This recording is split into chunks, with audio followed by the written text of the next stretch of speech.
Wednesday, November the 1st, 2017 to you.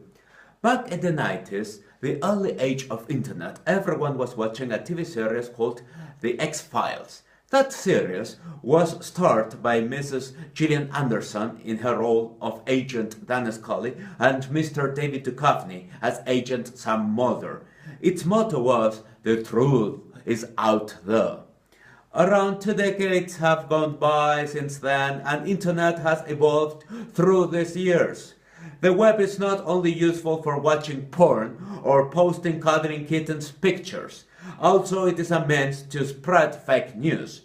That was what it seemed yesterday when Facebook, Twitter and Google legal counselors testified before the Senate Judiciary Committee.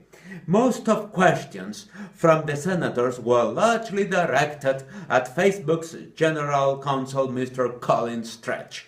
Particularly, it was Mr. Stretch who had to face an enraged Senator Al Franken, Democrat from Minnesota. Senator Franken asked Mr. Stretch how these companies could accept political ads bought with foreign currency.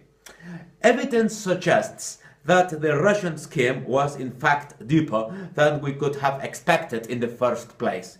Russian company internal research agency linked to Mr. Putin's government created 120 Facebook pages which in turn posted 80,000 divisive content messages from January 2015 to August 2017.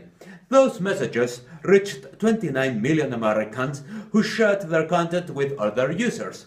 Overall, the Russian posts appeared in 126 million Facebook users' walls. As for Twitter, that social network identified 36,746 accounts with Russian links. Those accounts published 1.4 million tweets altogether, which could be viewed by 288 million people.